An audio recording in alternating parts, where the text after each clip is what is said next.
꿀밤 책방 좋아요, 구독, 알림 설정 부탁드려요. 쥐와 결혼한 막내딸 1장 세 갈래 길로 떠난 세 딸 조선의 어느 산골이었어요.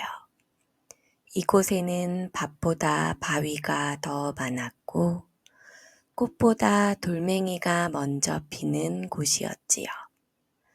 그곳에 살던 가난한 부부에게는 세 딸이 있었어요.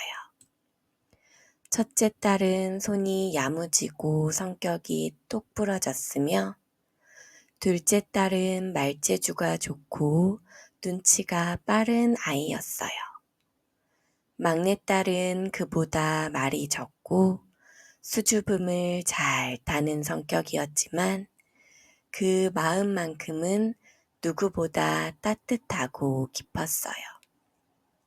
세 딸이 모두 시집갈 나이가 되었을 무렵 아버지는 깊은 한숨을 내쉬며 마루에 앉아 있었어요. 어머니는 장독대 앞에서 묵묵히 장을 적고 있었고 그 곁엔 산에서 꺾어온 산나물이 담긴 소쿠리가 놓여 있었지요. 당신 딸 셋을 어찌 시집 보내야 할까요? 우리 집 형편에. 어머니는 잠시 손을 멈추고 조용히 말했어요. 그러게 말이에요. 혼수는커녕 쌀독에도 바람만 드나드니 차라리 애들 스스로 길을 찾아보게 하는 건 어떨까요? 그날 저녁 아버지는 세 딸을 불러 마당에 앉혔어요. 늦봄 저녁 산비둘기 소리가 어렴풋이 들려왔지요. 얘들아, 다들 알겠지만 우리 집은 살림이 넉넉지 않구나. 이러다간 너희 시집갈 때를 놓치고 말겠구나. 세 딸은 조용히 고개를 숙였어요. 첫째는 손에 굳은 살이 박인 손가락을 어루만졌고 둘째는 무릎 위에 놓인 치맛자락을 괜히 만지작거렸어요. 막내는 두 언니를 바라보다가 아버지 얼굴을 올려다 보았어요. 그러니 너희 셋이 각자 집을 떠나 세상으로 나가거라. 좋은 사람을 만나거든 함께 살아라. 그리고 딱 5년 뒤 다시 이 자리로 돌아오너라. 그때 다시 모두 모여 이야기꽃을 피우자꾸나. 말을 마친 아버지의 눈가가 살짝 젖어 있었어요. 어머니는 조용히 세 딸의 등을 쓰다듬었지요. 며칠 뒤 세 딸은 짐을 꾸려 집을 나섰어요. 작은 보퉁이에 마른 밥 한 줌, 어머니가 꿰매준 보자기, 그리고 작별 인사와 다짐을 품은 가슴 하나씩. 세 갈래길이 만나는 산길 어귀에서 서로를 끌어안았어요. 언니들 꼭 다시 만나자. 첫째는 남쪽으로, 둘째는 서쪽으로, 막내는 동쪽으로 향했어요.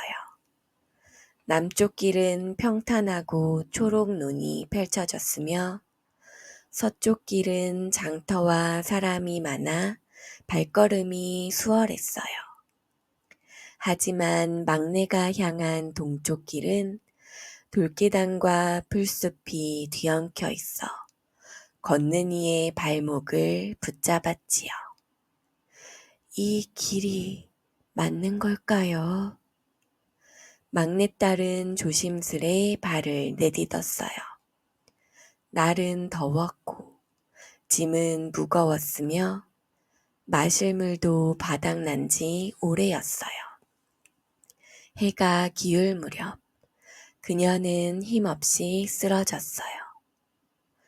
산속 작은 공터, 나뭇잎 사이로 햇살이 비추는 그 자리에 막내딸은 조용히 누워 잠에 들었어요. 그녀는 몰랐어요. 그 순간 어디선가 조용히 다가오는 작은 발자국 소리들이 있었다는 것을. 2장. 낯선 기와집에 눈부신 아침. 막내딸이 다시 눈을 떴을 때 천장에는 너른 석가래가 드러나 있었고 곁에는 해사한 햇빛이 쏟아져 들어오는 창이 있었어요. 어디선가 풀잎 삶은 듯한 향긋한 내음이 풍겨왔어요. 몸을 일으키자 다리 밑으로는 비단요가 펼쳐져 있었고 방 안에는 고운 창호지 창이 반듯하게 달려 있었어요. 마치 양반댁 안채 같았지요. 문이 살짝 열리더니 작은 발자국 소리가 방 안으로 조용히 들어왔어요. 고운 도포를 입은 쥐들이 조심스레 들어와 밥상을 놓고 물러났어요. 찬압 속에는 흰 쌀밥과 된장국, 나물 반찬과 따끈한 누룽지가 정갈하게 담겨 있었어요. 막내는 깜짝 놀라며 일어났지만 배가 고팠기에 조심스레 숟가락을 들었어요. 따뜻하고 구수한 국물이 속을 데웠고 오랜만에 든든한 밥이 들어가자 정신이 조금씩 돌아왔어요. 그때였어요. 문이 다시 열리고 이번엔 왕관을 쓴 커다란 쥐 한 마리가 들어왔어요. 털은 윤기가 자르르 흘렀고 꼬리는 단정히 정리되어 있었어요. 말끔하고 곱상한 얼굴을 지닌 쥐였어요. 몸은 좀 괜찮으신가요? 막내딸은 눈이 휘둥그레지며 쥐를 바라보았어요. 쥐가 말을... 허허, 놀라지 마시지요. 저는 이 저택의 주인입니다. 몇 날 며칠을 굶고 쓰러져 있던 그대를 하인들이 발견하고 이곳으로 모셔온 것이지요. 여기는 어디인가요? 그 쥐는 고개를 숙여 인사를 하며 말했어요. 이곳은 저희 집 별당입니다. 며칠 전 산속에서 쓰러져 계신 처자를 저희 하인들이 발견하여 이리 모셔왔지요. 약초를 다려드렸더니 다행히 열은 내리셨어요. 막내는 감사한 마음으로 고개를 숙이며 사연을 들려주었어요. 가난한 집안에서 태어나 부모님의 말에 따라 신랑감을 찾기 위해 길을 떠난 이야기까지 하나하나 모두요. 쥐는 조용히 미소 지으며 말했어요. 이 집은 제 할아버지 때부터 내려온 집이에요. 조선 중엽 서쪽 고을에서도 이름난 유생 가문이지요. 저는 송가의 셋째 아들 송우림이라 합니다. 저는 사정이 있어 이런 모습으로. 막내는 눈이 휘둥그레졌어요. 이름난 가문이라니 감히 자신이 있을 곳이 아니라고 생각했어요. 이런 집에 제가 있어도 되는지 모르겠어요. 제가 보답도 못 드리는데. 그는 웃으며 고개를 저었어요. 그런 말씀 마시지요. 사람 하나 살리는 일이 어찌 보답을 바라는 일이겠습니까? 다만 그는 조용히 막내를 바라보며 조심스럽게 말을 이었어요. 그대가 이곳에서 편히 지내주신다면 그것이 제겐 가장 큰 기쁨이겠지요. 막내는 조용히 미소 지었고 방 안의 햇살은 더욱 따사롭게 내려앉았어요. 3장 기와집에서 피어난 정. 그날부터 막내딸은 송가의 기와집 안채에서 조용히 지내기 시작했어요. 하루 이틀이 지나면서 그녀는 점점 이곳의 따뜻한 정취에 익숙해졌어요.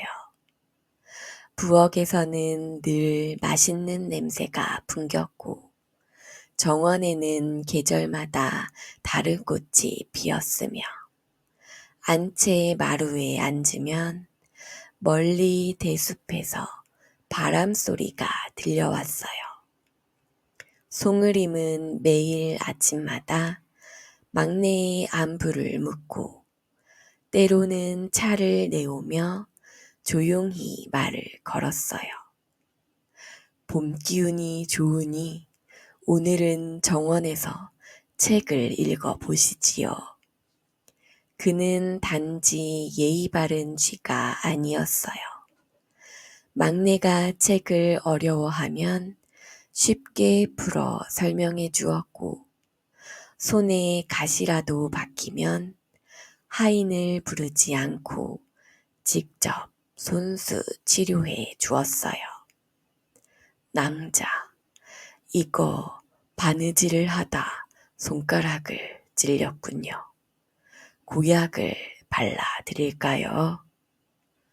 막내는 당황히 고개를 저었지만 그의 손길은 조심스럽고 따뜻했어요. 그러다 보면 어느새 밤이 깊어지고 등불 아래 두 사람은 마주 앉아 조용히 웃고 있었어요. 며칠이 지나고 어느 날 송으림은 막내에게 조심스레 물었어요. 낭자는 아직도 떠나실 생각이신가요? 막내는 깜짝 놀라 그를 바라보았어요. 그는 잠시 시선을 떨구더니 다시 고개를 들고 말했어요. 제가 처음 낭자를 본 날, 단순한 연민이 아니라 이상하게도 그 눈빛이 마음에 오래 남았어요. 만일 허락해 주신다면 이 집에서 함께 살아주실 수 있으시겠어요? 막내는 망설였어요. 짧은 시간이었지만 비록 몸은 쥐었지만 송우림의 진심이 느껴졌고 자신의 마음도 그를 향해 열리고 있었어요. 그녀는 조용히 고개를 끄덕였어요. 며칠 뒤 송가의 기와집에서는 조용한 혼례가 치러졌어요. 가문 밖으로는 소문내지 않은 작고 단정한 혼례였지만 사랑이 담긴 손길이 구석구석 스며 있었어요. 어머니처럼 따뜻한 살림살이를 해주는 하인 쥐는 눈시울을 붉히며 말했어요. 이렇게 곱고 착한 색시는 처음이에요. 아씨, 아니, 이제 사모님이시지요. 그날 밤 초롱불 아래서 송으림은 조용히 말했어요. 고맙소. 제게 와주셔서. 함께 살아주셔서. 막내는 수줍게 미소 지으며 대답했어요. 저도 여기가 점점 집 같아졌어요. 당신이 있어서요. 기와 위로 달빛이 부드럽게 내려앉았어요. 막내딸과 송으림의 새로운 삶은 그렇게 시작되었어요. 4장 사계절의 기와집 생활. 기와집에서의 나날은 계절마다 새로운 얼굴을 보여주었어요. 봄에는 대숲 뒤편 매화나무가 먼저 피었어요.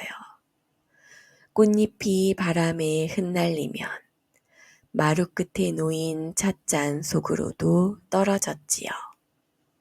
송우림은 그 매화잎을 책갈피 삼아 넣고는 막내에게 웃으며 말했어요.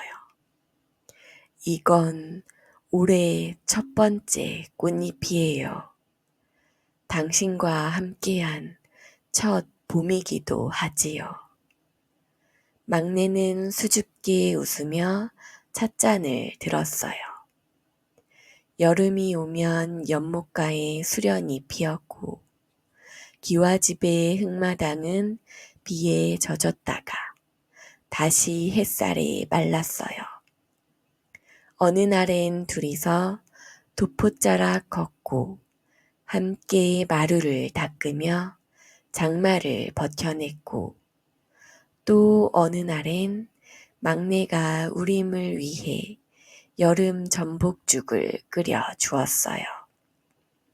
어찌 이런 손맛이 날 수 있지요. 비 오는 날엔 뜨끈한 국물이 제일이지요. 그해 여름, 둘은 처음으로 기와집 뒷산에 함께 올랐어요. 시원한 산바람을 맞으며 우림은 막내에게 손을 내밀었어요. 이 산은 우리 조상이 애지중지하던 땅이지요. 지금은 그대와 함께 걸으니 더욱 고맙습니다. 가을이 오면 곳간에 곡식이 쌓였어요. 송가의 하인들과 막내는 함께 쌀을 털고 감을 따며 웃음꽃을 피웠어요. 저녁이면 막내는 밤으로 송편을 빚었고 우림은 작은 붓을 들어 달빛 아래 시를 지었어요. 그대에게 바치는 가을시 한 수예요. 그럼 전 당신께 바치는 감잎차 한 잔이에요. 겨울엔 눈이 쌓인 기와 위로 까치가 놀러왔어요. 우림은 담장 아래 화로를 놓고 막내와 함께 밤을 구웠어요. 밤껍질을 까던 손등이 붉게 되었을 때 그는 재빨리 입김을 불며 손을 감싸 주었어요. 당신 손은 내가 지킬 거예요. 그 말에 막내는 눈시울이 붉어졌어요. 당신이 없었다면 난 여전히 산길 어귀에서 울고 있었을 거예요.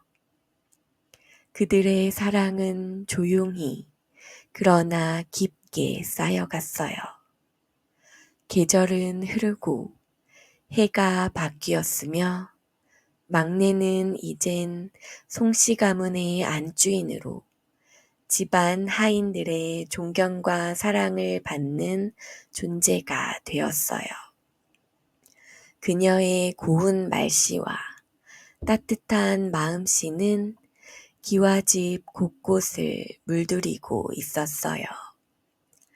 하지만 그녀의 마음 한구석엔 늘 간직한 약속이 있었지요. 5년 뒤 친정으로 돌아가리라. 그 다짐은 시간이 지나도 잊히지 않았어요. 그리고 그 약속의 날이 점점 다가오고 있었지요. 5장 5년의 약속과 친정으로의 길. 그해 봄, 꽃샘추위가 마지막 숨을 내쉬고 따뜻한 바람이 대숲을 흔들기 시작하던 어느 날 아침이었어요. 막내딸은 마루에 앉아 찻잔을 들고 조용히 생각에 잠겨 있었어요. 이제 5년이 되었구나. 창 너머로 연분홍 복사꽃이 흔들리고 있었어요. 송으림은 조용히 다가와 막내 곁에 앉았지요. 무슨 생각을 하고 계세요? 막내는 찻잔을 조심스럽게 내려놓고 입을 열었어요. 우리 처음 만난 그날로부터 꼭 5년이 되었어요. 부모님과 한 약속을 지켜야 할 시간이 되었지요. 우림은 말없이 고개를 끄덕였어요. 이미 알고 있었다는 듯 그는 부드럽게 말했어요. 짐은 미리 꾸려두었어요. 함께 갑시다. 그대가 그리운 부모님을 다시 만나 뵙는 날이니 제게도 뜻깊은 날이에요. 막내는 그의 손을 꼭 잡았어요. 고맙습니다. 언제나 제 마음을 먼저 헤아려 줘서요. 그날 오후 송가의 문 앞에는 정갈하게 닦인 작은 사륜마차가 놓여 있었고 하인들이 준비한 짐들이 곱게 실려 있었어요. 우림과 막내는 나란히 앉아 먼 길을 향해 출발했어요. 길가엔 노란 유채꽃이 흔들리고 있었고 하늘은 맑게 개어 있었어요. 마차 안에서는 오랜만에 둘만의 대화가 이어졌어요. 당신의 고향은 어떤 모습이에요? 작은 초가집이 있는 산자락 마을이에요. 마당엔 작은 우물이 있고 어머니는 언제나 장독대 앞에 계셨지요. 아버지는 마루에 앉아 담뱃대를 물고 계셨어요. 그 마당에 우리가 함께 앉아도 되겠어요? 막내는 고개를 끄덕이며 눈을 반짝였어요. 그럼요. 어머니가 구수한 된장국을 끓여주실 거예요. 언니들도 분명 나와 있을 거예요. 해가 기울 무렵 드디어 마차는 산자락 마을, 작은 마을 어귀에 도착했어요. 골목마다 달구지 바퀴 자국이 나 있고 봄볕에 말린 장독들이 햇살을 받아 반짝이고 있었어요. 막내는 마차 문을 열고 내려 송우림과 함께 집 앞 마당으로 향했어요. 마당에는 낯익은 그림자 둘이 서 있었어요. 막내야, 맞지? 막내가 왔구나. 어머나, 막내야. 첫째와 둘째 언니가 뛰어나와 막내를 끌어안았어요. 그들의 품에서는 말린 쑥향이 풍겼고 서로의 눈가엔 눈물이 고였어요. 그때 안채문이 열리고 흰머리가 성성한 어머니와 아버지가 모습을 드러냈어요. 우리 막내 정말 왔구나. 막내는 부모님 앞에 조심스레 무릎을 꿇고 큰절을 올렸어요. 오랜만에 돌아왔어요. 아버지는 막내의 어깨를 감싸며 말했어요.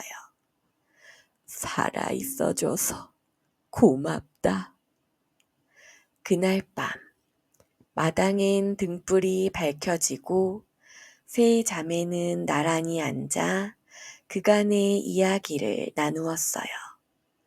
송으림은 마당 한쪽에서 조용히 미소 지으며 그들을 바라보았어요. 막내딸은 생각했어요. 나는 이제야 진짜로 돌아온 것 같아요.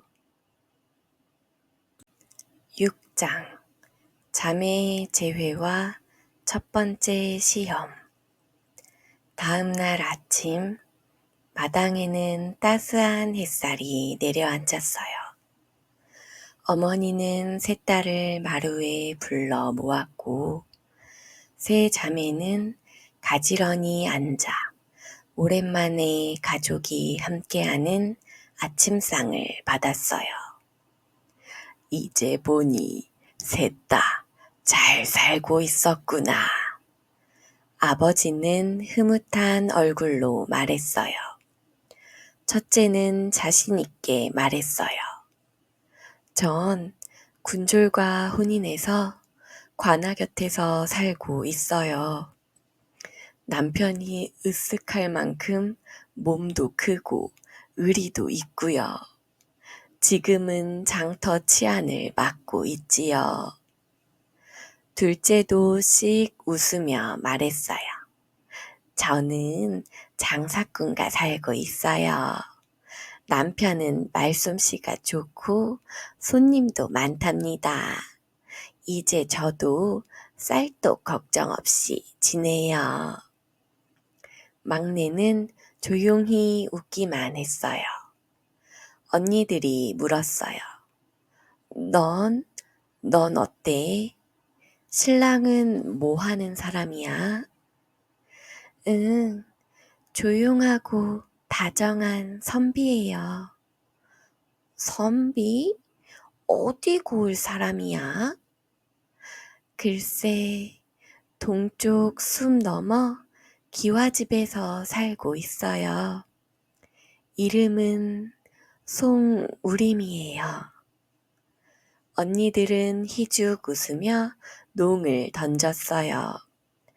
어머머, 막내가 선비 부인이 되었네. 글도 읽고 그러겠네. 막내는 웃으며 고개를 끄덕였어요. 하지만 속마음은 여전히 조심스러웠어요. 송우림이 사람이 아니라 쥐라는 사실을 말할 수는 없었거든요. 그날 저녁 아버지는 세 딸을 마당으로 불렀어요. 딸들아, 보기엔 모두 잘 살고 있는 듯 하지만 아버지는 한 가지 궁금하구나. 너희 손으로 무언가를 만들어낼 수 있느냐? 이번에 떡을 만들어 보거라. 사흘 뒤 다시 모여 누가 가장 맛있게 빚는지 보겠다. 세 자매는 각자 집으로 돌아가 준비를 시작했어요. 막내도 송우림과 함께 기와 집으로 돌아왔어요. 마루에 앉자마자 막내는 걱정스레 말했어요. 사흘 뒤에 친정에 떡을 가져가야 해요. 아버지가 우리 솜씨를 보고 싶으시대요. 송으림은 잔잔히 웃으며 말했어요. 그럼 좋은 쌀과 꿀, 밤을 준비해 정성껏 빚어드리죠. 그는 하인들에게 지시했고 곧 부엌에는 찹쌀을 씻고 콩을 고르는 손길이 분주히 움직이기 시작했어요. 막내는 직접 손에 반죽을 묻히며 떡을 빚었어요. 둥글고 고운 모양의 떡에 앉은 밤을 얹고 꿀을 발랐지요. 이 떡엔 우리 집의 마음이 담겨 있어요. 사흘 뒤 다시 친정집 마당에는 세 자매가 나란히 떡보자기를 들고 모였어요. 각자의 떡을 상 위에 올려놓자 부모님이 하나씩 맛보았어요. 첫째의 떡은 찰지고 크며 먹음직스러웠고 둘째의 떡은 고물과 깨소금 향이 입안 가득 퍼졌어요. 그러나 막내의 떡은 말랑하고 향긋하며 입에 넣자마자 사르르 녹아내렸어요. 이건 여태껏 먹어본 떡 중에 제일 부드럽구나.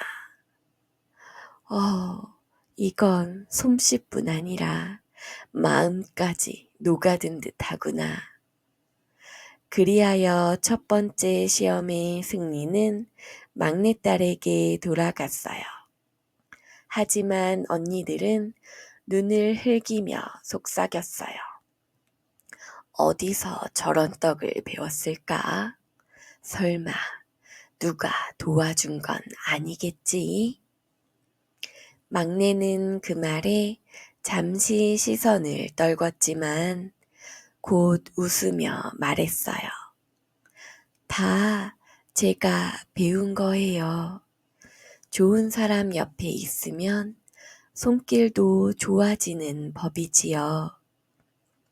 첫째와 둘째는 말은 하지 않았지만 서로 눈빛을 주고 받았어요. 아버지는 웃으며 다음 시험을 예고했어요. 다음은 배짝이다. 역시 사흘 뒤 누가 가장 곱고 튼튼한 배를 짰는지 보겠다. 7장 배짜기 시험과 숨겨진 비밀.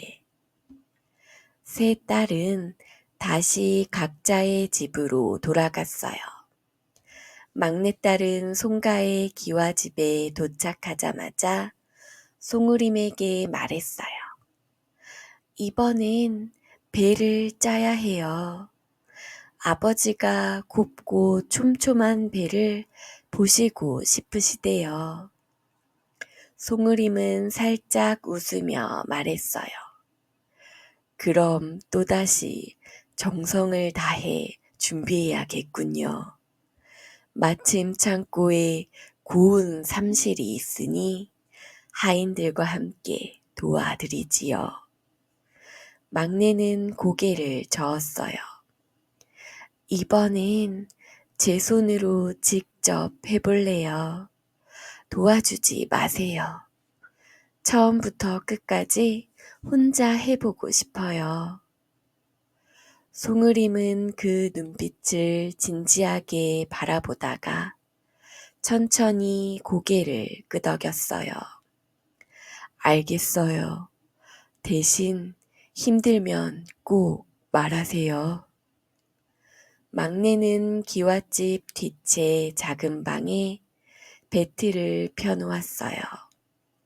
하인 아주머니가 기본적인 방법을 설명해 주었고, 막내는 낮에는 앉아서 실을 고르고, 밤에는 등불 아래 바느질을 이어갔어요.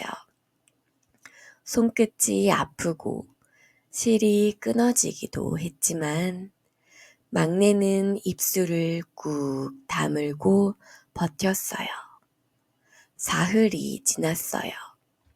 막내가 완성한 배는 하늘빛으로 고르게 짜여 있었고, 실 하나하나가 정성으로 이어져 있었어요.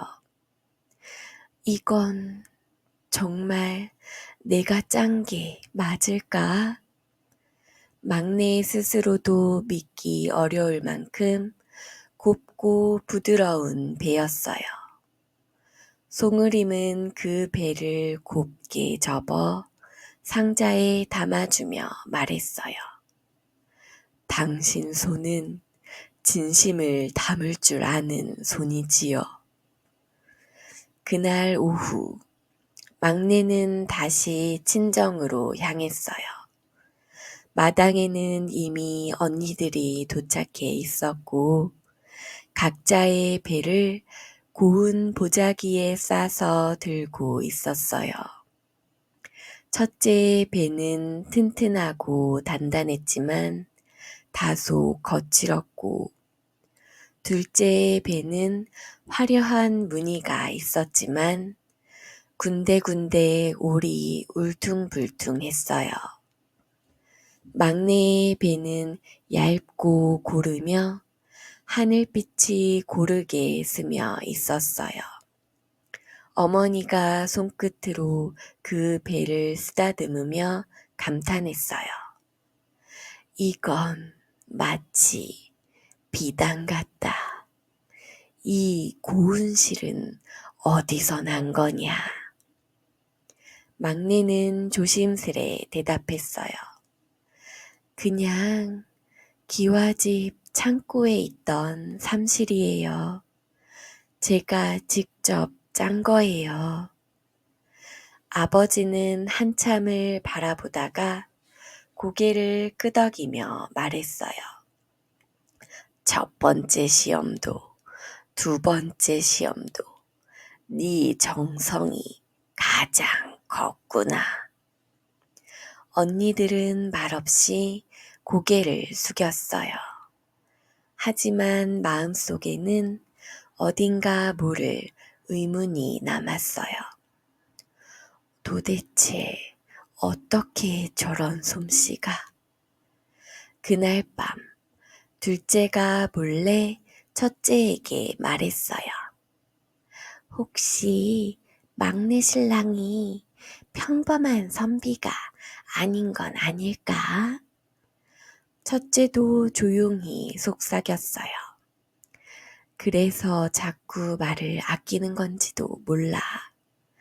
뭐든 혼자서 해냈다고 하긴 했지만 뭔가 이상하지 않아? 언니들의 의심은 깊어졌고 아버지는 세 딸을 다시 마당으로 불렀어요. 마지막 시험이다. 이번엔 각자의 신랑을 데려와 나와 어머니 앞에 인사를 시키거라. 사흘 뒤 이 마당에서 모두 만나자. 막내딸은 마음이 덜컥 내려앉았어요. 이제야말로 진실을 마주할 때가 왔구나. 8장 개우를 만나다. 막내딸은 사흘 동안 밤잠을 설쳤어요. 부모님과 언니들에게 남편을 보여줘야 한다는 생각에 가슴이 쿵쾅쿵쾅 뛰었지요. 사람들이 놀라면 어쩌죠? 당신을 무서워하면 어떡하죠? 쥐 신랑은 따뜻한 눈빛으로 막내를 바라보며 말했어요. 내가 누군지 진심으로 받아들이는 건 당신 하나뿐이었어요. 두려워 마세요. 함께 가요. 그리하여 하인들이 특별히 만든 작고 정교한 황금 가마에 쥐 신랑이 올라탔어요. 가마는 작고 가볍지만 고급스러워 보였고 붉은 천으로 덮여 있어 안이 보이지 않았어요. 막내는 조심조심 가마를 들고 길을 나섰어요. 친정으로 가는 길에 큰 개울이 하나 가로막고 있었어요. 전날 내린 비로 물이 불어나 있었지요. 아, 어쩌지? 막내는 두 손으로 가마를 꼭 들고 조심히 물가로 다가갔어요. 발을 딛는 순간 발밑이 미끄러졌고 찰싹 꺄! 가마가 손에서 미끄러져 개울물에 빠지고 말았어요. 안 돼, 여보. 막내는 당황해서 개울로 뛰어들었지만 이미 가마는 떠내려가고 있었고 그녀는 물가에서 엉엉 울기 시작했어요.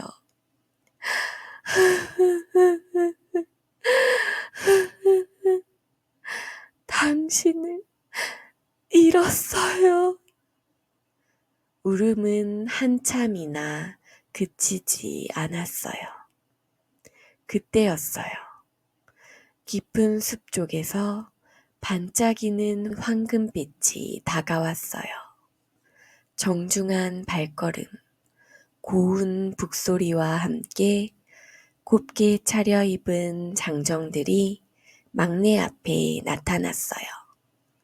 그들 가운데 가장 눈에 띄는 사내가 있었는데 키가 크고 이마가 훤칠하며 기품이 넘쳤어요.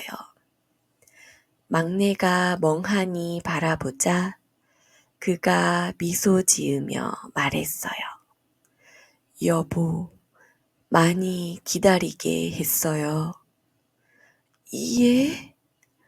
막내는 눈이 동그래졌어요. 그 목소리는 분명 자신이 사랑하던 쥐 신랑의 목소리였지요. 당신은 누구세요? 갓을 쓴 아내는 천천히 고개를 끄덕이며 말했어요. 나는 본래 인간의 모습이었어요. 악한 주술사에게 저주를 받아 하인들과 함께 쥐의 모습으로 살아야 했지요. 그 저주를 풀 수 있는 유일한 방법은 진심으로 나를 사랑해주는 사람과 혼례를 올리고 그 사람의 진심 어린 사랑을 하늘에 보이는 것이었어요. 그리고 그렇게 나를 사랑해준 사람이 바로 당신이었어요. 막내딸의 눈에서 눈물이 주르르 흘렀어요. 그럼 제가 당신을 사랑한 마음이 저주를 푼 거군요. 송우림은 고개를 끄덕였어요. 그렇지요. 당신은 제 인생의 구원이었어요. 둘은 서로를 꼭 끌어안았고 하인들과 함께 친정으로 향했어요. 9장 깜짝 놀란 가족들. 친정집 마당에는 이미 첫째와 둘째가 각자의 남편과 함께 도착해 있었어요. 첫째 남편은 풍채 좋은 군졸이었고, 둘째 남편은 시끌벅적한 장터 상인이었어요.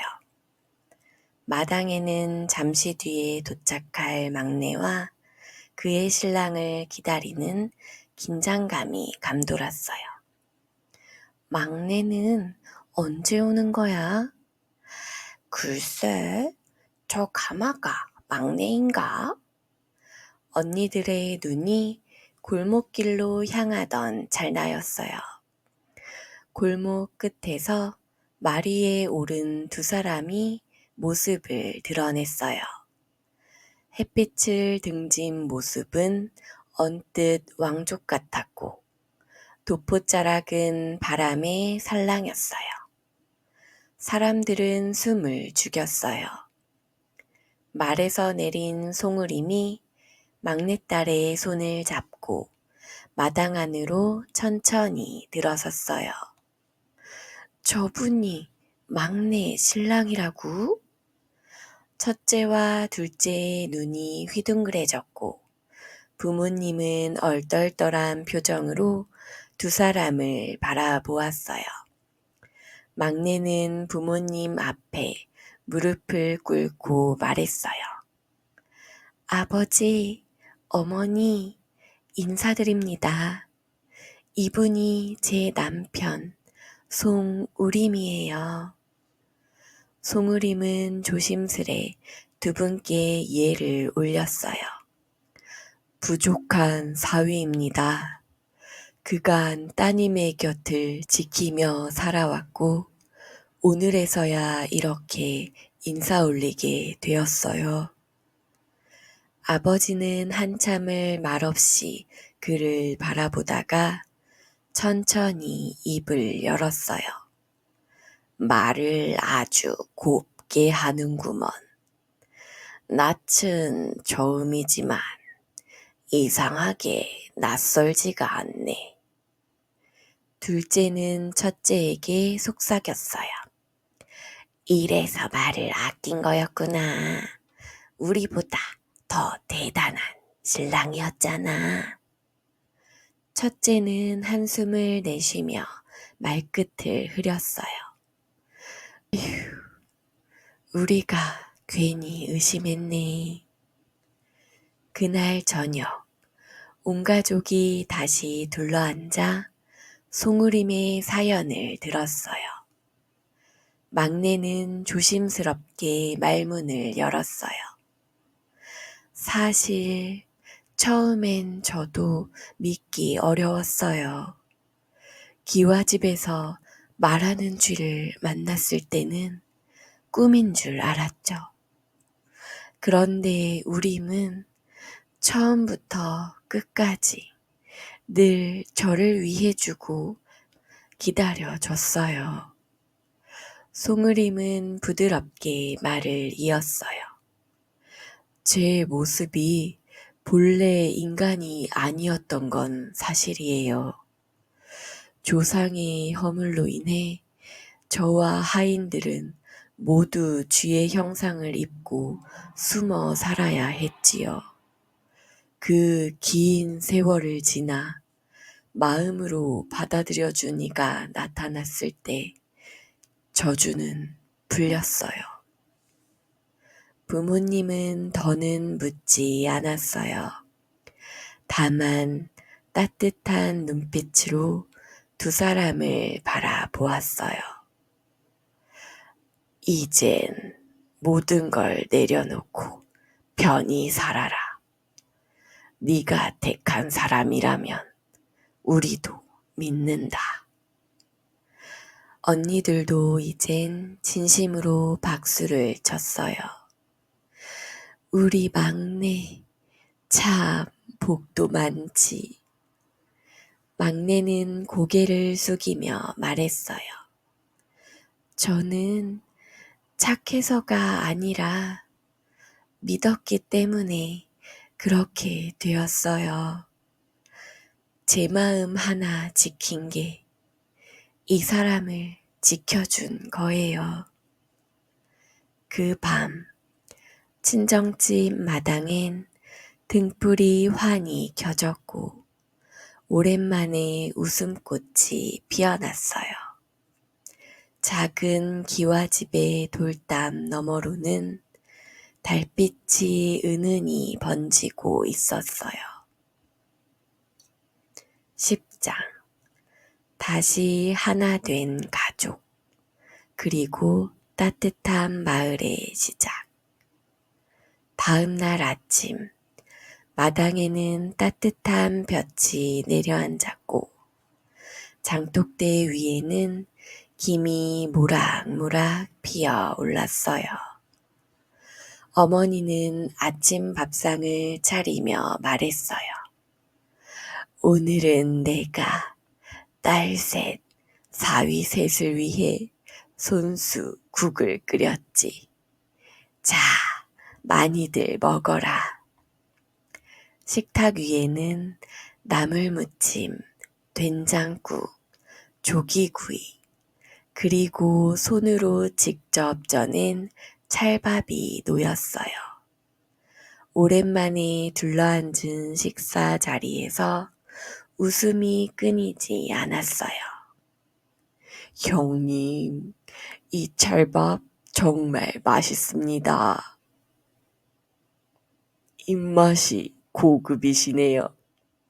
둘째 사위가 웃자 장터에서 단련된 입담으로 농을 던졌어요. 송우림은 조용히 숟가락을 놓고 말했어요. 이 마당이 이렇게 웃음소리로 가득 찬 걸 보니 제가 처음 이 집에 왔을 때보다 더 떨리는군요. 그러나 이런 순간을 위해 그 오랜 저주를 견딜 수 있었던 것 같습니다. 부모님은 흐뭇하게 웃으며 고개를 끄덕였어요. 아버지는 차를 따르며 말했어요. 내가 젊었을 땐 이렇게 웃을 일이 많지 않았어. 이젠 너희가 가족들의 웃음을 지켜다오. 그 말에 세 사위는 고개를 숙여 인사했고 세 딸은 서로 손을 잡았어요. 며칠 뒤 마을 어귀에는 이상한 풍경이 펼쳐졌어요. 동쪽 언덕에 빈터 하나가 정리되더니 그 위에 작은 초가지붕이 얹힌 이야기 마루라는 정자가 세워졌어요. 그곳엔 동네 아이들이 자유롭게 드나들었고 세 자매는 매주 돌아가며 아이들에게 옛 이야기를 들려주었어요.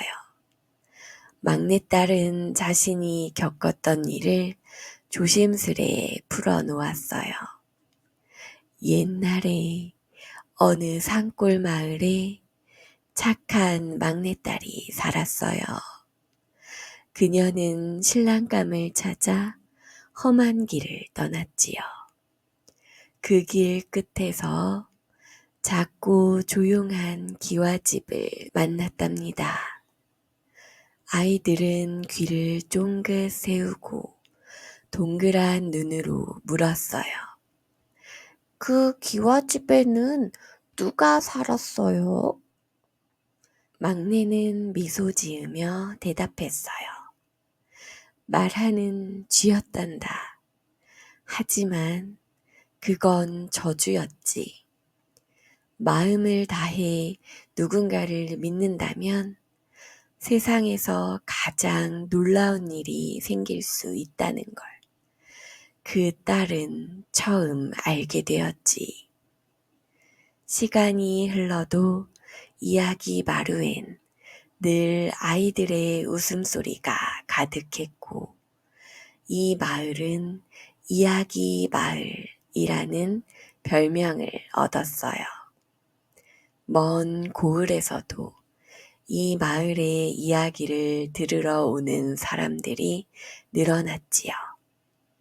시간이 흘러 세 자매의 부모님은 오래된 집에서 잠드셨어요. 송으림은 여전히 기와집에 머물며 농사와 서책을 돌보았고, 막내는 이웃 어르신들의 이야기 벗이 되었어요. 그리고 해마다 봄이 오면 세 자매는 부모님의 산소를 찾아 함께 술잔을 올렸어요. 아버지, 어머니, 잘 계시지요? 우린 여전히 잘 살고 있어요.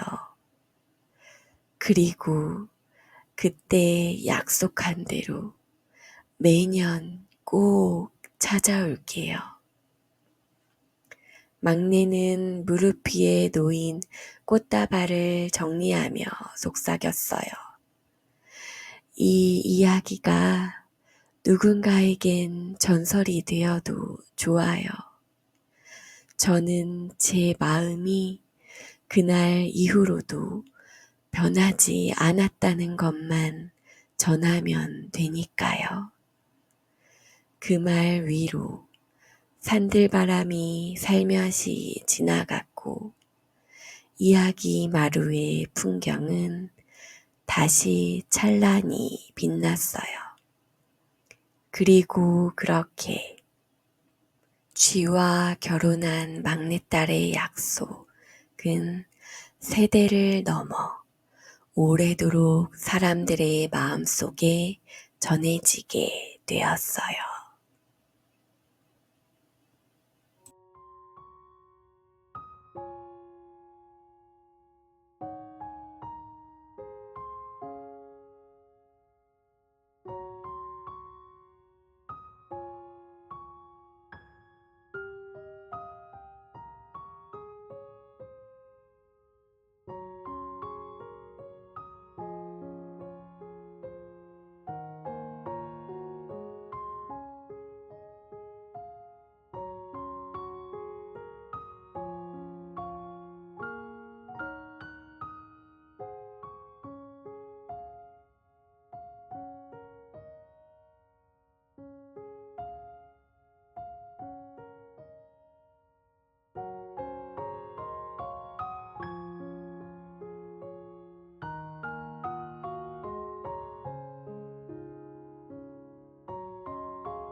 좋아요, 구독, 알림 설정 부탁드려요.